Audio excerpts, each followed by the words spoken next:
Should be recording. Yep, I see the file. Yay! Continuing in Far Cry 3. I don't need to say the key survived because I bought this game so many years ago. I got this. Would I have even been on step yet? I don't know. Where am I? Where am I going? I honestly don't really remember. I'm not talking to Den. Do you remember? Like, I don't think I actually want. Pretty sure I'm. Yeah, I'm just gonna head there, but I'm pretty sure that my intention is to just do exploring. Or what? Ah, damn it! I did it.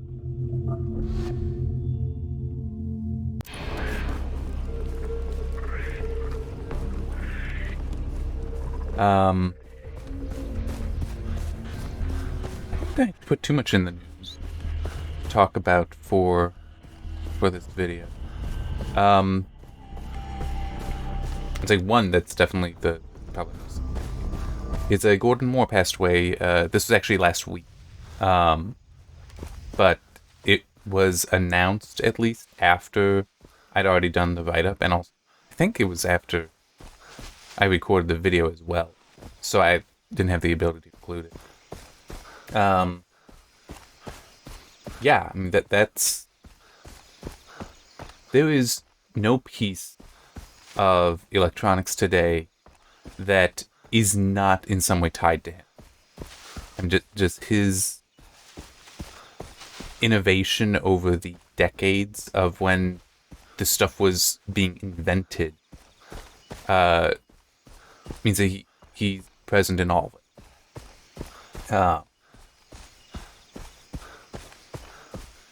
I really can't think of a better way to put it than that. And I'm pretty sure that's accurate. I don't think I'm... Oh, crap. I think I hit it 3 times before it actually died. And there's another one.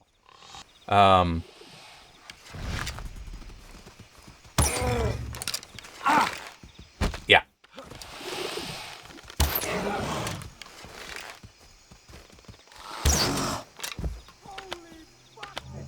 I also think I have. There was something that did need Moto Drag. There. Yellow.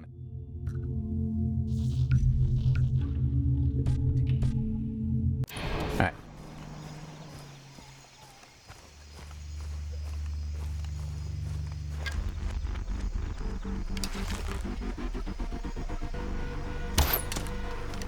That didn't even work. I'm not even sure what I need. Ew. I will admit, okay, I got a shell out.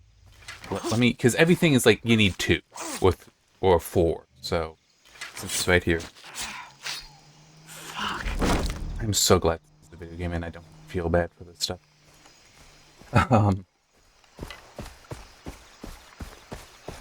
But yeah, and one thing that I tried to have in the write-up concerning Moore was also with Moore's Law. How it was originally the number of transistors doubles in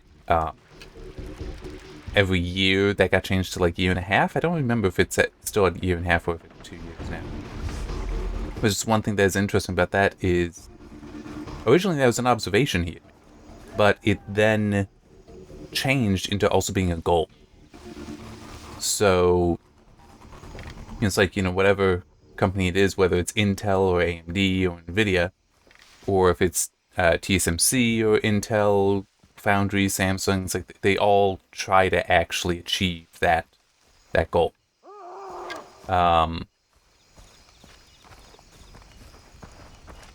They continue to try to maintain that.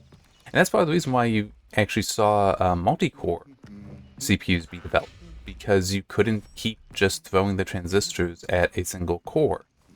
You needed some way to continue increasing the number of transistors, but actually have them be useful. And so dual core became. It was also because you could only have the CPU process so fast. Clock speed was only so fast. And by, it's like the race to 5 gigahertz, basically, it was like at a time when it's like, yeah, we're not actually going to achieve that. Not anytime soon, but we need to keep improving performance, so start putting in extra cores that can work together on. I think that's it.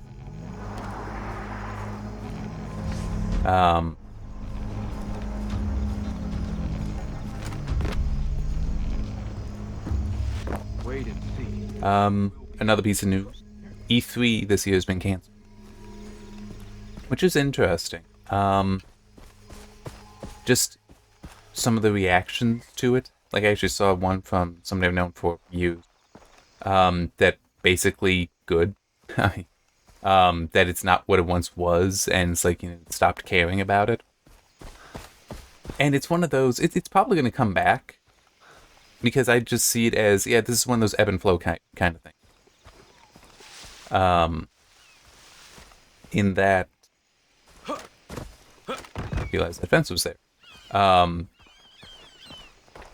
In that, part of the reason why it has struggled is not just because of the pandemic, but because Sony, Microsoft, Ubisoft, Nintendo, EA, I believe as well. It's like they've all basically decided to start doing their own things. Square Enix too.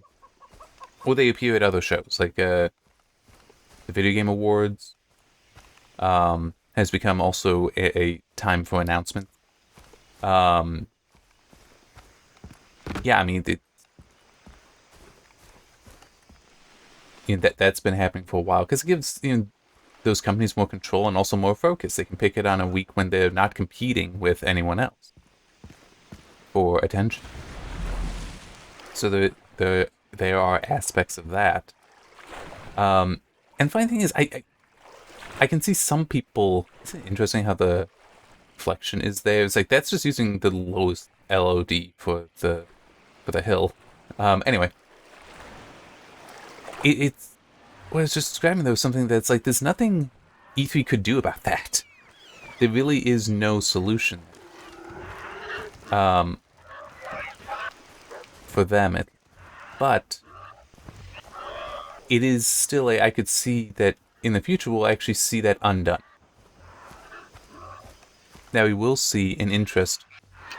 Now you two can live. I don't think I can shut up. I don't think that. Well, no, sorry, I got a little distracted talking to the show. Actually, no, those are horses. Just, I do believe that we will actually see it kind of swing back, where there will become a desire for a single event that hosts all of these things instead of dozens, potentially, of smaller events throughout the year.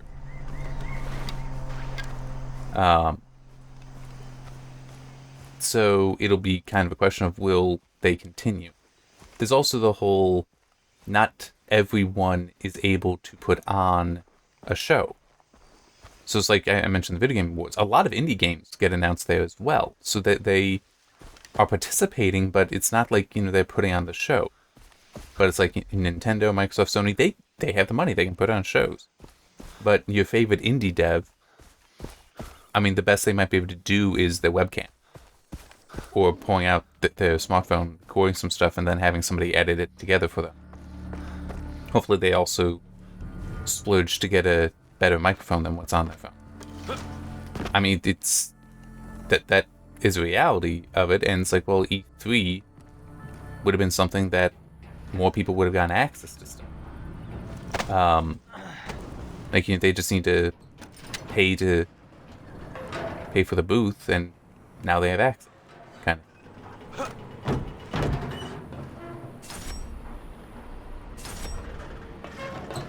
So yeah, I can definitely see that it will come back. Or it'll die, but because other places take that over. Um, there's so many other conventions. I mean, in theory, you could do this at Comic-Cons, there's the PAXs. Yeah, so I mean... And also, you may find that, hey, indie dev has a crazy publisher, such as Devolver, that it will be interesting to see what they do, because they're oh, crap, I'm trying to remember what they call it now. But they're not E3 show where they're making fun of the concept of E3, essentially. It's like, I mean, they're not going to cancel it, I would think. They're going to make fun of canceling. And it's just... they definitely do weird thing. It's Devolver, though. What do you... Hey, don't get me wrong. I love Devolver. They exist for... I'm too used to tab being how you open and close the map in other games.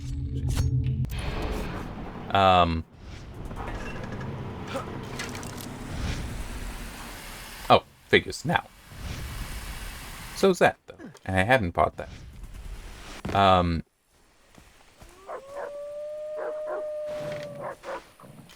There it is.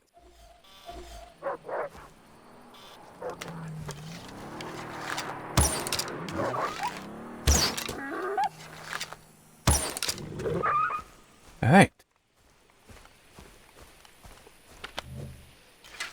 I have no idea if I need it, but it's also, you can always sell this. I'm not going to disagree with you on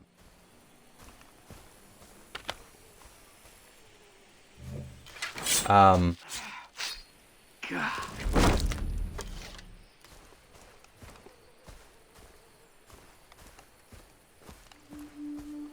Where is the dog?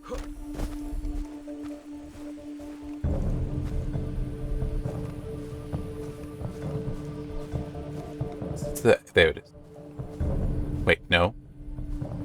That was the last one I shot. This was the first. Right by. Ah, no.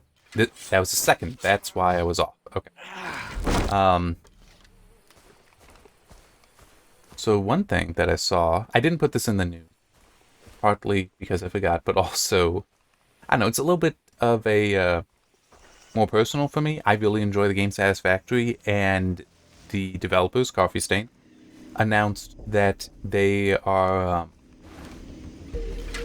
with their upcoming Update 8, actually going to be making the move to Unreal Engine 5. Which is quite interesting. Currently it is Unreal Engine 4, but they did testing and basically determined that, yes, the benefits for them are worth it. Some of them are going to be... Some of them will be things like... Okay.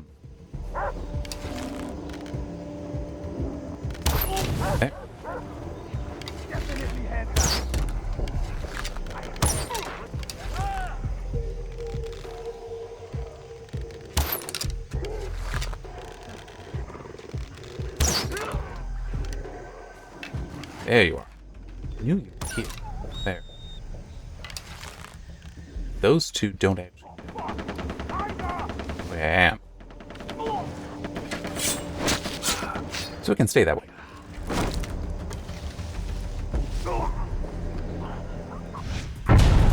Nice. That was just a random tiger. And actually with that, let me see. Oh, no, I don't have any special notes. I thought I did. I was...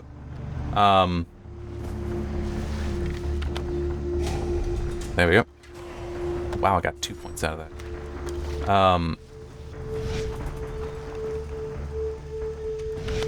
Got the bullets. We will not give them an inch. There we go. Let's see, they did talk about Lumen that they will do some implementation of, but they're less convinced there that it's something worthwhile for them. The world design features are more so what they're going to be working on. Pirates. Um, Scum. so one of the things that UE5 allows for is the world to be broken up differently or more efficiently. So, if you know Minecraft, you know what a chunk is. They are 16 by 16 columns, and they are what actually load in and out. Now, they are 16 by 16. But it is once you enter into a chunk, or once a chunk just needs to be loaded. Yes, I won't be looting that body. Who's the mayor? The whole thing is loaded. Not just part of it, the whole thing.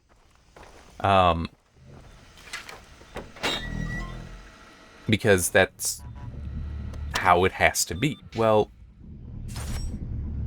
they, with Unreal Engine 5, they tweaked it.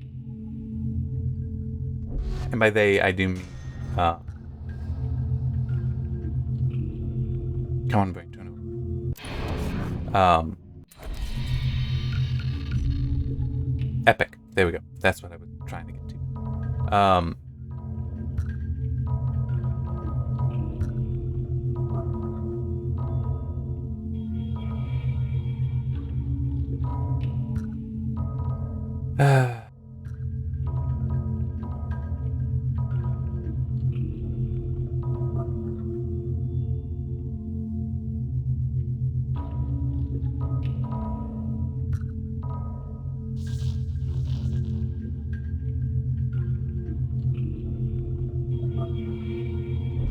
There we go.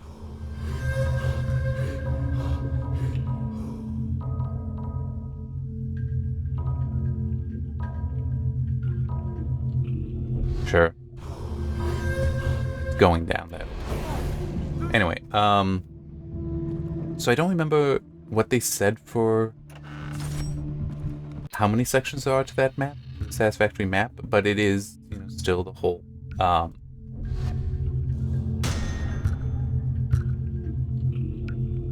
Again, I keep wanting to.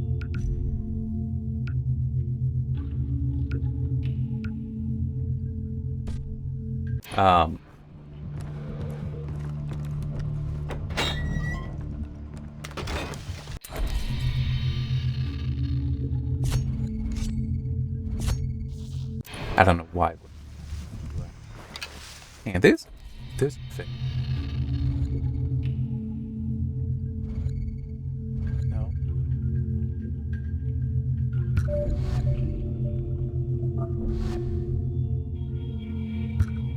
There we go. No. They did also talk about nanite. They will also be implementing that in phases, it sounded like. I don't remember. It's been a while since I actually watched the video talking about it, but it's an open world game, so that is something that would benefit from nanite.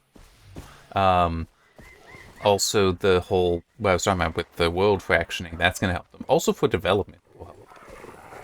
Because it's also, it's like when you want to work on part of the map, you load in that chunk.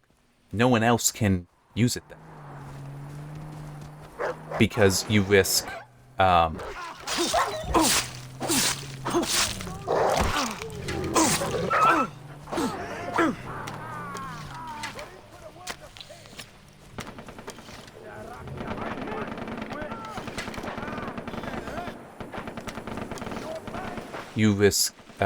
conflicts in the mode that where changes one person puts in end up getting overridden by somebody else.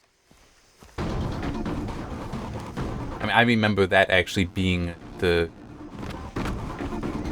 feature that was about it, that was talked about when UE5 was first revealing.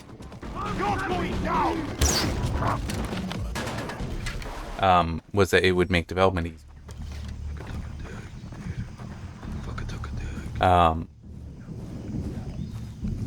Now, one thing that was weird they said was that nanite hits the drive, like the storage drive, because they were like, yeah, we're going to have to, kind of sort of raise the minimum specification, which hopefully I'm not impacted by. I'm using an RX 580 still.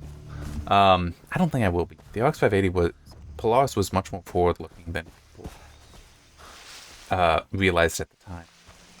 Well, at least it's proven to be more forward-looking.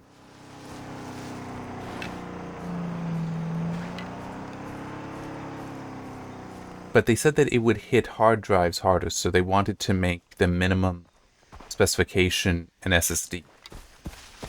And I find that odd, because, like, why would Nanite do that? I mean, it shouldn't be writing to the drive. It should only be reading and then using memory. I need to get water.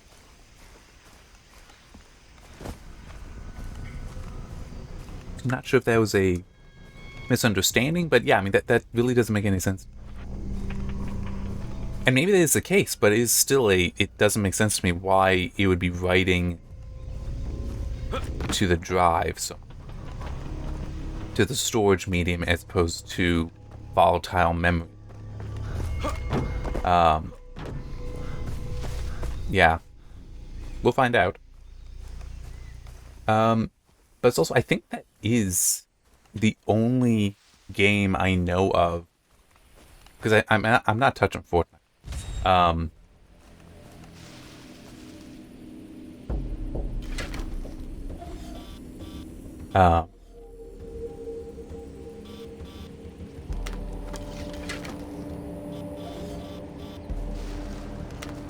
It's the only game I know of, and certainly the only one in my library that will be UE5. I mean, don't get me wrong, I think it's a very neat and impressive technology that they've created with UE5. It's just, I'm not really aware of any examples of it that are in my library or that I would be intent on buying. But yeah, so that's update 8, which it'll be on experimental branch eventually. No idea why, but because of the engine change, it's probably going to stay there for quite a while. And,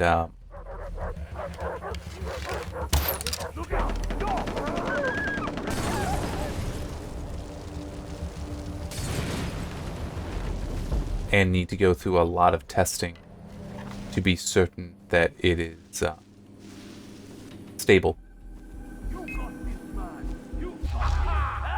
Well, that's a problem for me.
Hey, nope.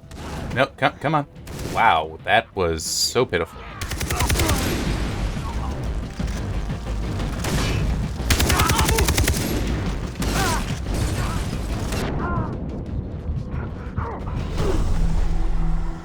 Wow. Healing, but then it's like I'm on fire, so I stopped healing. I really do get annoyed by the games that put such long healing animations on things. Where the hell am I? No. Not that. Damn it! I don't care that we don't have the servers. But god damn it, why can't they put out frickin' things, frickin' updates to disable it instead of constantly trying to check? And why is tab that button?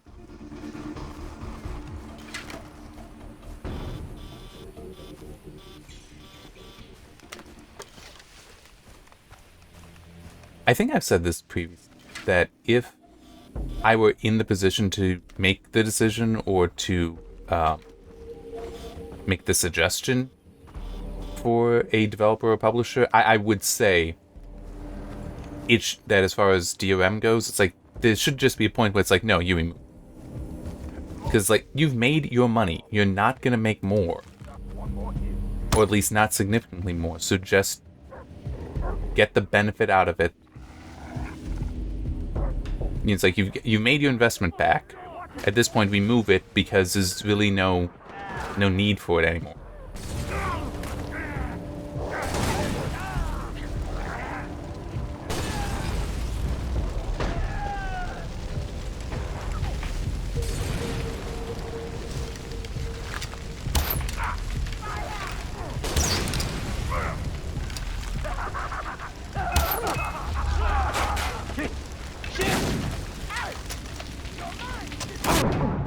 Ow.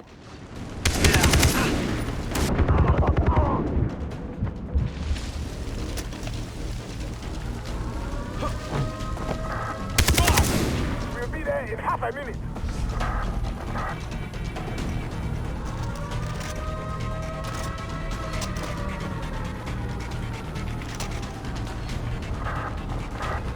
We are coming in from the east.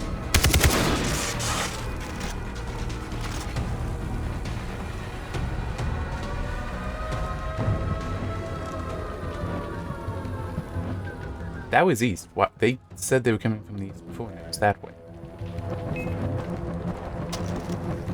That's not east, fellas.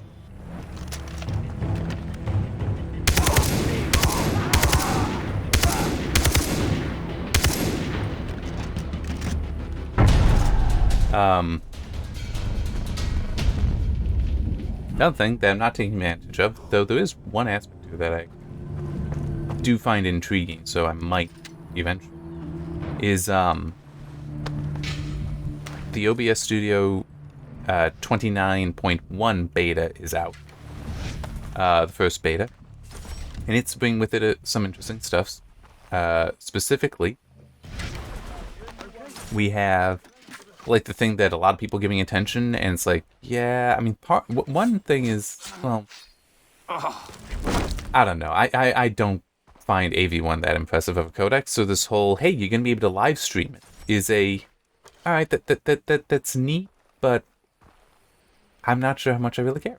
Yeah, YouTube is actually going to have beta streaming ingestion of AV1, but also 265, so that means that you can take advantage of the 265 encoders on so many graphics cards, basically all for a decade. Well, maybe not a decade. But like my RX 580, I'm pretty sure has a 265 encoder. I know the Vega does, and that's about the same time.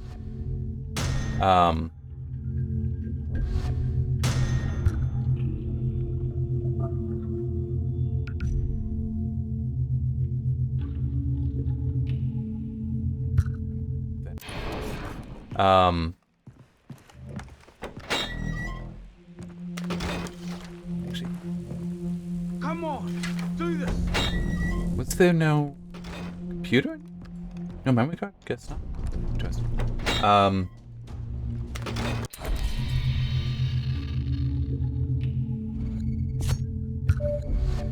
It again.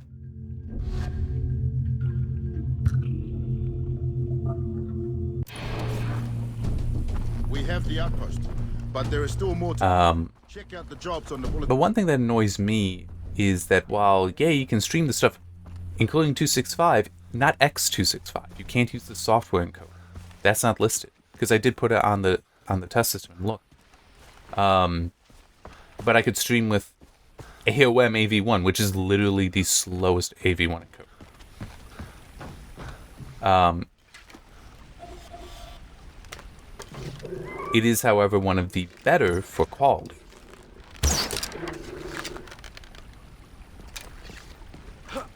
When I was doing testing, this was now months ago, it did a much better job of preserving detail than SVT did, even though SVT was potentially faster. But then I also found Ravel to be faster than AOM, but just as good at preserving detail. So, and it's getting more active development. I mean, I don't remember if that is I think it is Ziff behind it, but they do want it to become the X264 of AV1 encode.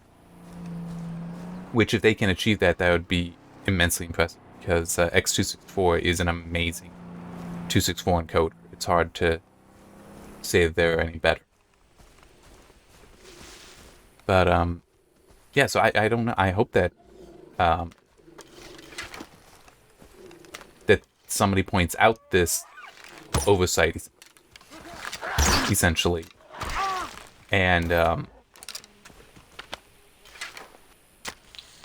that we do end up getting 265 in there, because I wouldn't use it for streaming, but I could potentially use it for recording.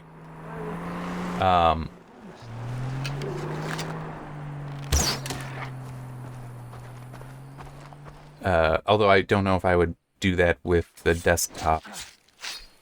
Just, because often enough, I'm recording on the system I'm playing on, and 265 does hit the CPU harder, but is a in the future kind of thing. I want to check crap.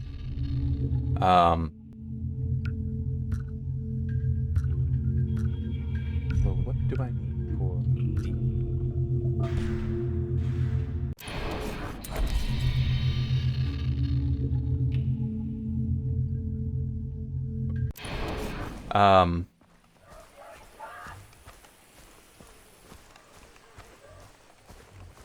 But yeah, I mean, it's I know I have in my mind what I would like to do for next desktop, and it would be like a 24-core Threadripper, because that'll be like a Zen 4 or Zen 5 Threadripper. I think I'd be willing to skip the Zen 4, because I'm still really happy with my 1950X. I really am.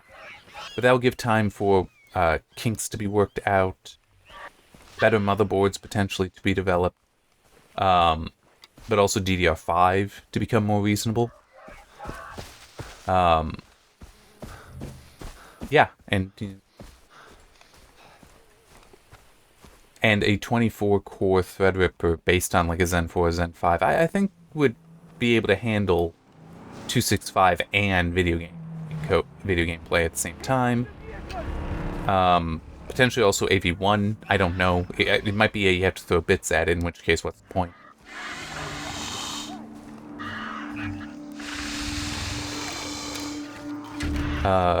That's a special Komodo trick.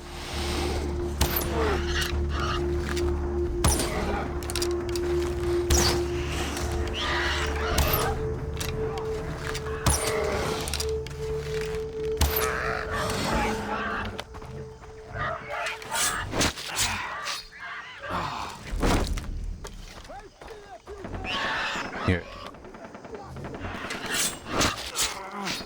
Disgusting. At least it had a different color to its skin.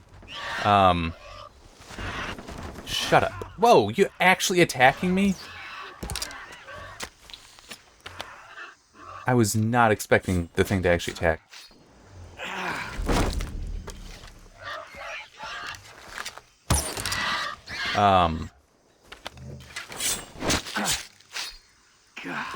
But yeah, because like when I record, not this I have capped at, it's either 10 or 12 megabit. But like, when I'm recording for a view playthrough, that's capped at like 30 megabit. At that point, I mean, I don't know about 262, MPEG 2, I don't know about that, but 264, 5, and AV1 are all basically going to be identical. Like that is going to be above what any of them actually need to capture the gameplay. So going to a cheaper one would make sense. But it is if I could potentially stream, which would also be dependent on the internet connection, because that's why I don't stream. I do not trust my internet. I'm saying I've seen one uploading. Sometimes, yeah, it's at full speed, 10 to 12. But then other times it collapses down to like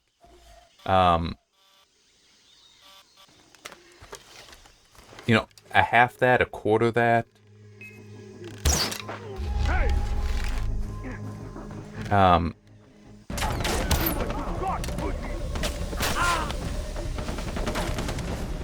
oh, crap, there's more.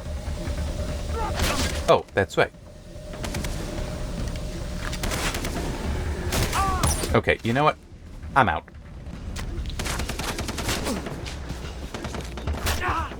There are just more and more guys coming.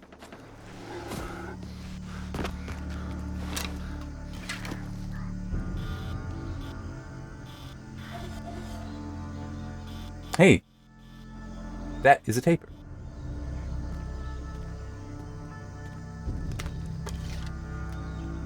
I doubt it, but I might be able to get it. Stop me, motherfucker! Stop me!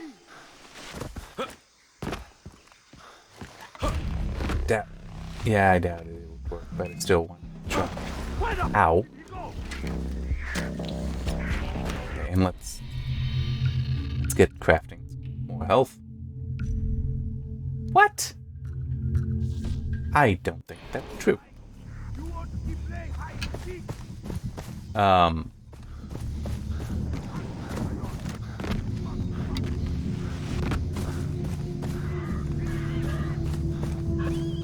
Oh, come on.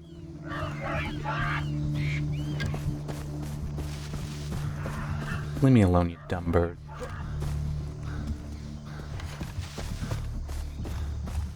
A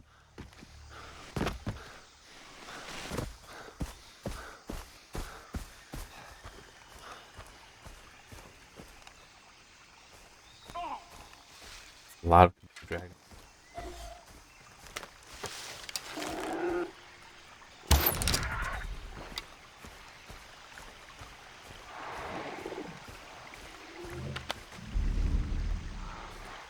One? I think I need two.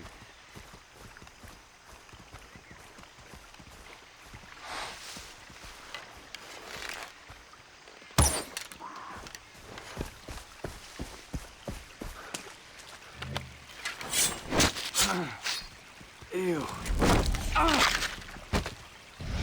Seriously?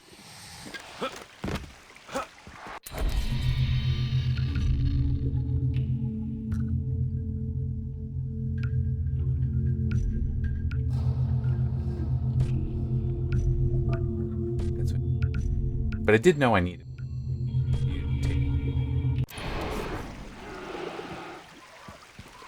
Um.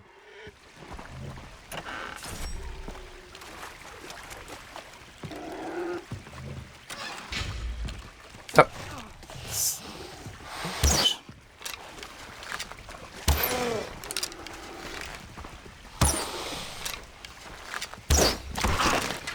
What the hell? How many do you take to die?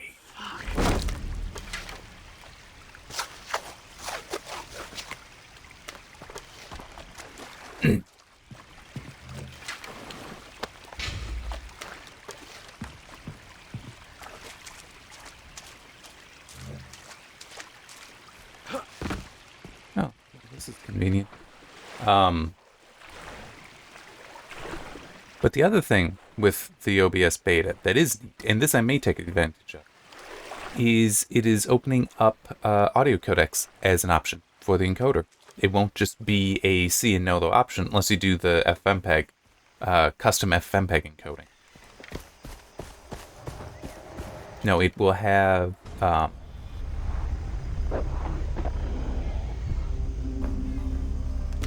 think that actually is correct, that Komodo dragons do grab. Anyway, it will have AAC, as it does currently, but with the addition of, well, the tweak, I should say, of being the 2-pass mode. So that should be higher quality. Disgusting. They also specifically mentioned that it will have lossless encoding as well, with both, with FLAC, ALAC, which is the Apple lossless audio codec, but also PCM. And the PCM can actually go all the way up to 32-bit float for the bit depth. So basically the highest bit depth you're gonna see as an option for audio in most places. I'm getting mistakes already. Gonna need another hit. Though it is a company that actually makes an audio interface. I'm only aware of this. I don't think I want to use it. It's like, whoa, kind of thing. That the bit depth is actually so high that it's basically you don't need to worry about it and can go in and adjust the bit depth later, kind of thing. Or well, not the bit depth, but the What the fuck is that smell? the levels and such. So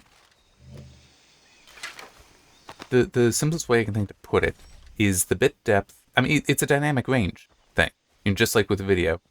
So the more bits you have, the more differentiation you can have for video in dark areas. So it's not just being collapsed down to 0 to black. It has more shades in there, so detail can be preserved. Same thing with audio. So you could have then, like, you don't need to do any amplification initially. You just have so many bits there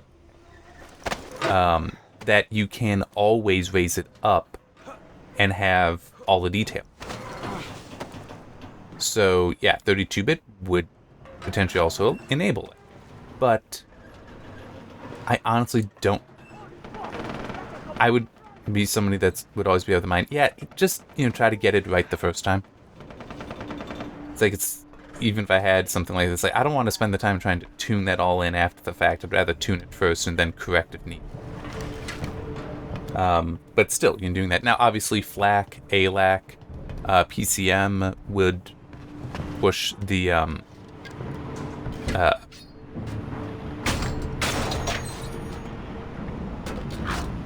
file size up a lot. So there's that trade-off. But for some people, the way they use OBS, that's exactly something that they want, is higher quality audio. And it would be tempting to me as well, I just don't know. I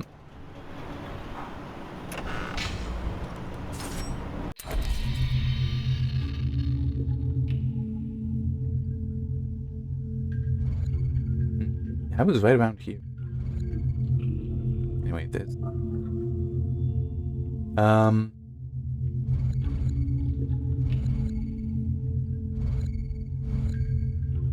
I've probably been recording long enough. I don't really feel like assaulting anywhere, so let's save and yeah. It's also I do have only 40. Well, that's fine. I actually try to target 40 minutes, not an hour. But I do have some stuff I need to do later today. But in addition to the 3 lossless options, there's also Opus support, which I do find very intriguing. Because, and I mentioned this previously, when I'm doing the audio reprocessing, like what I'm going to be doing with this video, I found that by having it reprocessed to Opus instead of AAC, it's much faster. And Opus is also a more efficient codec than FFmpeg's built-in AAC encoder. Supposedly, the Fraunhofer, the FDK AAC encoder, can match Opus, but that's not very common.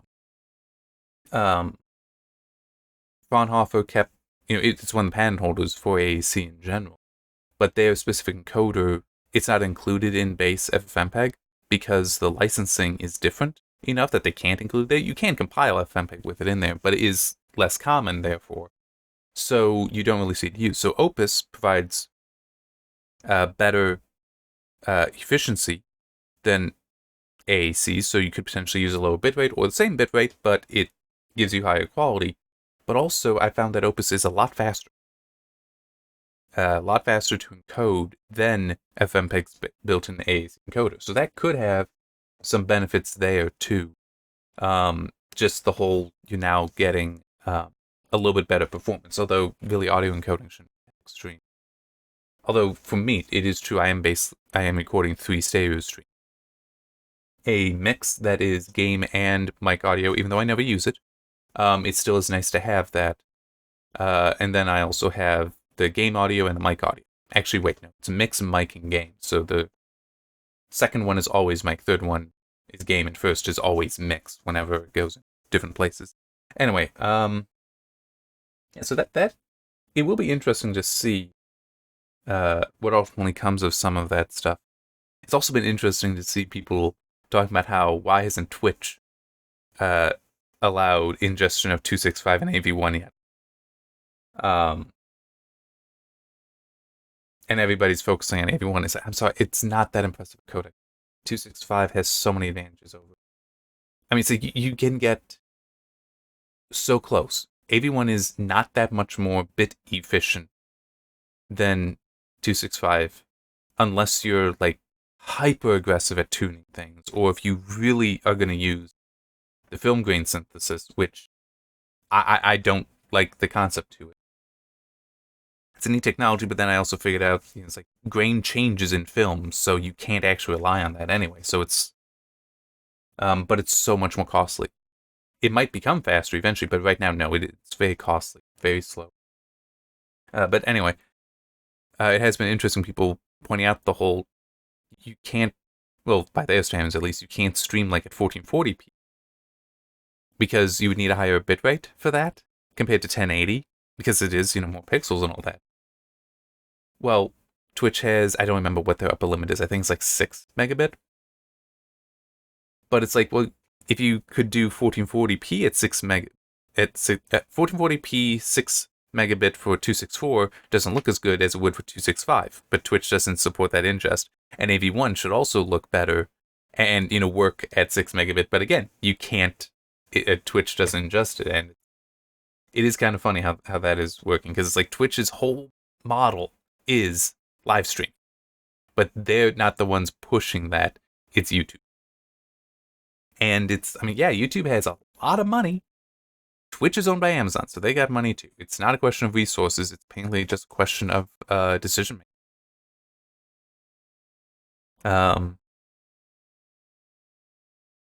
There was another thought that entered my mind concerning that. I just cannot remember what it is. I think it was just the whole, YouTube it hosts so many things that, it's like this is 264 that I'm going to be putting up there.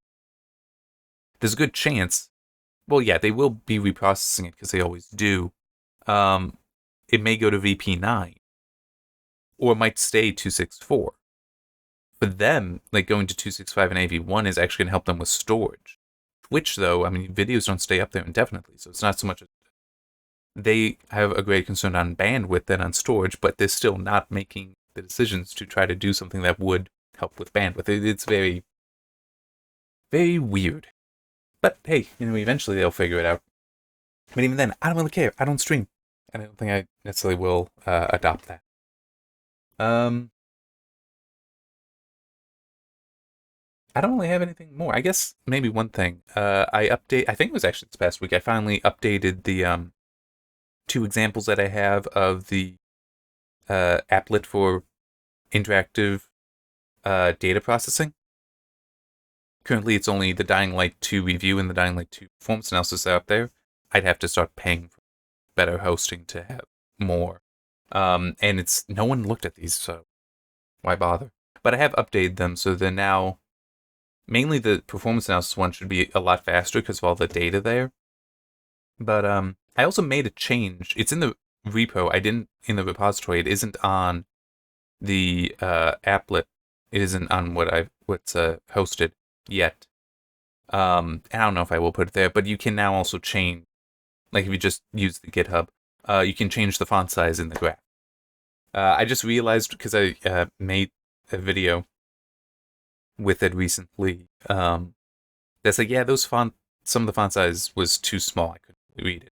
So I wanted to make that tweak. But yeah, I saw Level 1 Text put out a review of the Sapphire RX 7900 XT Pulse. And in it, Wendell's talking about how he wants to see about weighting the 0.1% values differently. And it's like, yes, do that. That's I've made videos like this before, going through the applet, all the graphs and all that, and it's like that is specifically the thing I target. This is something that people need to start changing, because using percentiles is smart, but if you don't know what you're actually doing with them, if you don't know what they actually mean, it's stupid.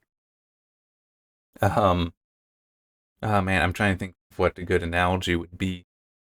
I guess it would be like, quoting Shakespeare, like, but having never actually read the play. Like, you just know this one quote that is Shakespeare, but you don't actually know what any of the context was to it. And so you're constantly misusing it. Or you are using it appropriately, but still you don't understand, like, and out, damn spot, out. Can all Neptune's, actually, what is it? Is it all Neptune's great ocean? I don't remember, wash this spot out. It's like, if you don't understand that is not just a, trying to get rid of a stain or trying to get rid of a blood stain, if you don't understand that, no, this is talking about betrayal. Trying to wipe clean, betraying somebody. It's like, if you don't understand that, if you don't understand the whole of Macbeth, then stop, then just constantly quoting it's not actually really generally positive. So I made a small video just talking about that, and I also did share as a comment on that video of theirs, and I tweeted at Level 1 Text that it's like, this is a place, use my applet. It's a place to start. Look at the quantile graph. I also renamed it instead of QQ to be just quantile, because that is actually a more accurate term for it. Because, it's, fortunately, I have data. I think it actually was Dying Light 2. Now I don't remember. Where the GTX 1080 shows perfectly the 0.1 for the GTX 1080 is actually outliers. So you wouldn't want to use the 0.1% data there. It's erroneous. It's an outlier there. The 1% is fine. That is in the bulk of the data. But it is, yes, this is why you actually shouldn't just blindly use it. You should start making these quantile graphs, essentially, look at them and then decide, okay, what is actually the most appropriate percentile to use? So, will they have seen it? No idea. Will they care? No idea. I did find it funny, though. I did see in a comment on the video, and once I say this, I'll stop. Somebody saying, yeah, and it would be great if, you could give us percentiles that correspond to specific frame rates, like how much of the data is below 60 FPS. It's like, I've been doing that for a year. It's like, not only that, I can remember when I first started with the OCAT data, I wanted to use Excel. Excel was a pain in the ass to do it with. Seriously, don't use Excel. It's not the good option. So I was aware of R, started using that, and I did decide while I was still working with this data that, I'd like to try to figure out how to do something like that. And I knew that I could, write something to just brute force invert it. But then I started looking, it's like, oh no, it's this function that's built into R. Oh yeah, I'm totally using R. This isn't in Excel. It's not a feature in Excel. At least not in 2010. So I've been using that for years, and it's awesome. I love the whole, I can tell you that, 30% of the data was below 60 FPS. Isn't that useful? And I just found it funny that it's like, yes, they are asking for it, but nobody is using that, because probably no one's aware of that stat, of how to get it, that function. And I'll bet most other reviewers and such aren't using tools that support it. They're using Excel, which doesn't have this feature, which doesn't have this function. Yeah, and it's like, I've been... those applets are something that do kind of annoy me at times. I'm proud of them, but they also kind of annoy me at times, because it's like, why am I like at the pinnacle of this and nobody cares? Nobody looks at these. Nobody pays any attention, but you still have them knowing. Like Wendell knows it must be something better. It's like, here it is, and nobody listens. Ah, well. Hey, it is what it is. I'm happy I made the thing, and hey, if maybe he was somebody at Level 1 Text who does end up looking and it's like, hey, we can learn from this. That would be awesome. I want it improved. I want everyone to start doing it better. I think I found ways that it can be done better. I'm sure other people will find other ways. But that's the whole idea. You just find those better ways. All right. As I said, I shall stop now. So see you next time.